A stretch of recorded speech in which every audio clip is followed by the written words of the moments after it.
అనిపించలా. చిరంజీవి గారు చెబుతుంటారు కదా, మంచి ఏమన్నా ఉంటే చెవిలో చెప్పు, చెడు ఏమన్నా ఉంటే మంచి ఏమన్నా ఉంటే బహిరంగంగా చెప్పని. కానీ ఈయన భిన్నంగా చెప్పారు, చెడు ఏమన్నా ఉంటే చెవిలో చెప్పని. మరి సంపద సృష్టించడం చెడ్డ మాట అయితే అది అందుకనే చెవిలో చెప్పన్నారు అనేది బహుశా జగన్మోహన్ రెడ్డి గారి తాత్పర్యం అయి ఉండొచ్చు. మీరేమంటారు సార్? మొదట డబుల్ నైన్ టీవీ ప్రేక్షకులకి, మీకు, అలాగే జనసేన నేత కిరణ్ రెడ్డి గారికి, అలాగే మన మిత్రుడు మస్తారావు గారికి, అలాగే జనసేన నేత వైఎస్ఆర్సీపీ నేత వెంకటరెడ్డి గారికి నమస్కారాలు, శుభోదయం కూడా. ఈరోజు జగన్మోహన్ రెడ్డి గారు లండన్ నుంచి వచ్చారు. బాగా ఆతృతగా చూసాం సార్, ఏదో చెప్తాడేమో అని. ఎగ్జైట్మెంట్ అయ్యాము, ఏదో చెప్తాడని. సరే, మంచిదే. ఆయన పాత డైలాగులే, విశ్వసనీయత, అదేవిధంగా మాట తిప్పం, పడం తిప్పం అనే అంశాలే చెప్తున్నారు. పైగా ఇంకొక పాత డైలాగ్ను కూడా మళ్ళా గుర్తు చేశారు, నా ఇంటికి కూడా ఏం పీకలేరు అని. తర్వాత 80,000 కోట్ల రూపాయలు అప్పు చేశారు, ఏం చేశారు అనే మాట కూడా చెప్పాడు.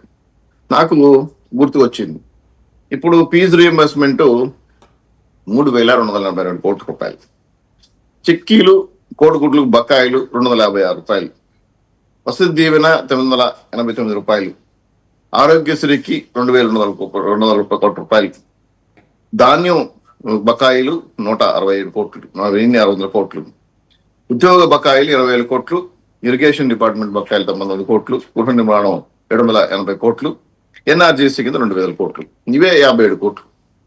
80,000 కోట్ల రూపాయలు మీ ప్రభుత్వం అప్పులు చేసి పూర్తి స్థాయిలో వాళ్ళకి ఇవ్వకపోతే వాళ్ళ కష్టాలు ఉంటే తీర్చాం. మా అమరావతి రైతులకి 4 ఏళ్లుగా రూపాయి కూడా ఇవ్వకపోతే 4,000 కోట్ల రూపాయలు అప్పు తీర్చాం. ఇవన్నీ కూడా ఏంటంటే అప్పు చేస్తున్నాము, దాన్ని సంపద సృష్టించడానికి పెడుతున్నాం. అంతేగాని మా సొంతానికి బటన్ నొక్కోవడానికి వాడుకోలేదా? ఆయన ఒక మాట అన్నాడు, బటన్ నొక్కడానికి మగాళ్లే కావాలా, మీ ఆడపిల్లలు పెట్టుకుంటే ఎవరు పని వాళ్ళు పెట్టుకుంటే కూడా చేస్తారు కదా.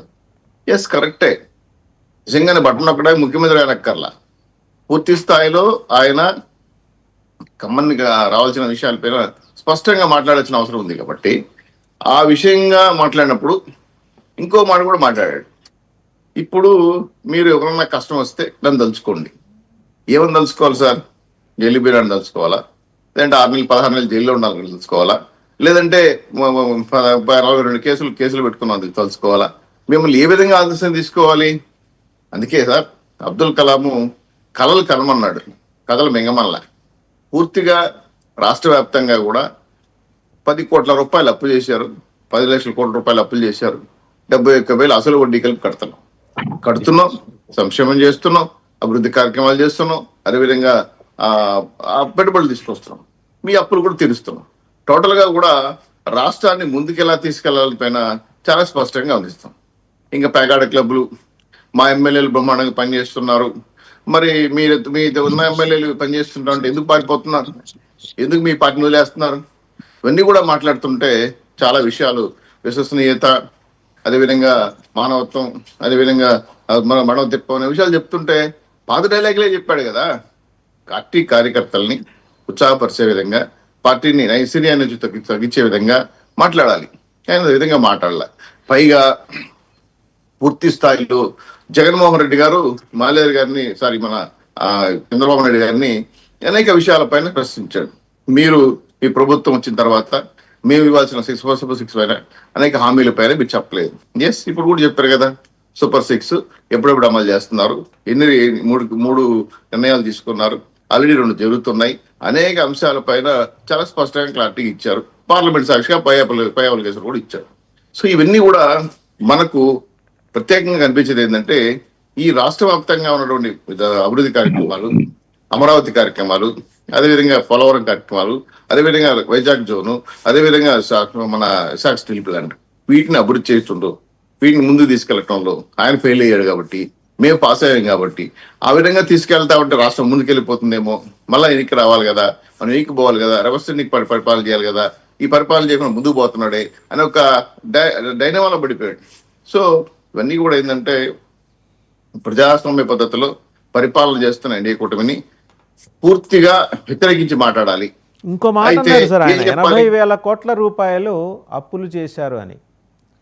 కానీ నేను చెప్పాను సార్. గవర్నమెంట్ ఇచ్చిన లెక్క ప్రకారం ఏంటంటే కిందటి డిసెంబర్ వరకు మీరు పరిపాలన పగ్గాలు చేపట్టినప్పటి నుంచి కిందటి డిసెంబర్ వరకు ఆ కాగితాలు కూడా మనం చూడొచ్చు. ఇప్పుడు మీకు కూడా నేను షేర్ చేస్తాను. 96,000 కోట్ల రూపాయలు అప్పులు చేశారు. ఒక్క జనవరిలోనే 6,000 కోట్లు. ఇవన్నీ గవర్నమెంట్ చెప్పినవండి, నేను సొంతంగా పరిశోధించి చెప్పిందేం కాదు. అవును సార్. 96 మీరు 6 ఎంత అండి? 96 1,02,000 కోట్ల రూపాయలు. ఈ లెక్కన జగన్మోహన్ రెడ్డి కన్నా చాలా స్పీడ్గా మీరు అప్పులు చేసేట్టున్నారే. ఇప్పుడు మేము అప్పులు చేశాము గతంలో. ఎందుకు చేసామని చెప్తున్నాం. గతంలో దాపెట్టేవాళ్ళు, ఎఫ్ఆర్బిఎం పరిమితులు దాటి దాపెట్టేవాళ్ళు. కాబట్టి మేము ఇప్పుడు చేసిన డబ్బులు అప్పులు చేసిన వాళ్ళు కదనట్లేదే. దాన్ని ఎందుకు ఉపయోగపరంగా ఉందా, ఉపయోగపడే విధంగా చేస్తున్నామా, 10 మందికి న్యాయం చేస్తున్నామా అనే విధంగా లెక్కలు చెప్పారు. 57,000 కోట్ల రూపాయలు బకాయిలే. ఇంకా డెవలప్మెంట్స్ ఏమున్నాయి? 71,000 కోట్ల రూపాయలు అసలు వడ్డీ కలిపి ఈ 10 లక్షల రూపాయలు వడ్డీ కట్టాలి. మరి 10 లక్షల రూపాయల కోట్లు ఏమయ్యాయి? అజాన్ గట్ల, అమరావతి గట్ల, పోలవరం గట్ల, పట్టణం ఒకడానికి పెట్టుకున్నావా? ఇది మళ్ళీ ఏమయ్యాయి? నాకు అర్థం కాకపోతే కకెత్తుకెళ్ళిందా అనే అంశాలపైన ఆయన అడిగేది ఏంటంటే ఈ అప్పులు చేశారు కదా, దాంట్లోంచి ఏమైనా సంపద సృష్టిస్తారని అడుగుతున్నారు. ఆయనవి చంద్రబాబు నాయుడు గారిలాగా ఎకనామిక్స్ చదువుకోవాలా, సో ఆయనకు అంత నాలెడ్జ్ ఉండదు. మీరు క్షమించేసి ఆయన వివరం చెప్తే ఆయన కూడా హ్యాపీగా ఫీల్ అవుతాడు. ఆయన ఖచ్చితంగా సార్. ఈ రోజు మీరు చూడండి, అమరావతి రోడ్లు పైన కరింగ రోడ్ల మీద ఉన్నారు, వస్తున్నాయి, ఖర్చులు అవుతున్నాయి కదా. అదే విధంగా విశాఖపట్నంలో మిలియన్ టవర్స్ కాడ నుంచి అనేక అంశాలపైన పూర్తి స్థాయిలో వస్తున్నాయి కార్యక్రమాలన్నీ కూడా. అదేవిధంగా పెట్టుబడులు వస్తున్నాయి. అదేవిధంగా మన ప్రభుత్వ పాలనాపరమైన విధానాలపైన ఎన్ఆర్జీఎస్ కానీ, అలాగే పనికాహార పథకం కింద ఉన్న డబ్బులు కానీ చాలా విషయాలు కూడా కడుతున్నారు వాళ్ళకి ఇవ్వకుండా. ఇవన్నీ కూడా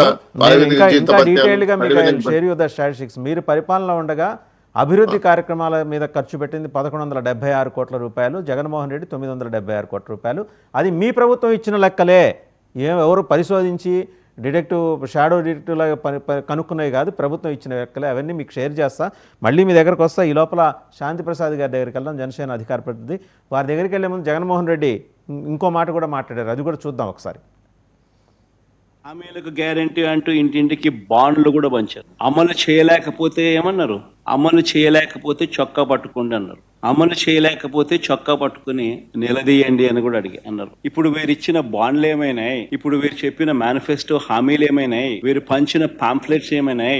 ఎవరి చొక్కా పట్టుకోవాలి? ఈ 9 నెలల కాలంలో చంద్రబాబు నాయుడు గారి పాలనలో మనం చూస్తా ఉన్నది ఇది. మరోవైపున చూస్తే రాష్ట్రానికి సంబంధించిన అప్పులు కేవలం ఈ 9 నెలల కాలంలోనే రికార్డులు బద్దలు కొట్టేసి, బహుశా ఎప్పుడు కూడా ఏ ప్రభుత్వం కూడా ఈ స్థాయిలో అప్పులు చేసిన పరిస్థితులు బహుశా దాఖలాలు ఎప్పుడు కూడా లేవు. ఆ స్థాయిలో రికార్డులు బద్దలు. 9 నెలల కాలంలోనే బడ్జెటరీ అప్పులే, అంటే with in the purview of FRBM పరిధిలోకి వచ్చే బడ్జెటరీ అప్పులు, అంటే public account and public debt అప్పులే అక్షరాల ఈ 9 నెలల కాలంలో 80,827 కోట్లు. ఇవి కాక ఈ 9 నెలల్లోనే అమరావతి పేరు చెప్పి ఇప్పటికే తెచ్చిన అప్పులు, తేబోతున్న అప్పులు ఈ రెండు మరో 52,000 కోట్లు. World bank and ADB, Asian development bank, world bank నుంచి 15,000 కోట్లు, కేఎఫ్డబ్ల్యూ జర్మనీ నుంచి 5,000 కోట్లు, హుడ్కో నుంచి 11,000 కోట్లు, సిఆర్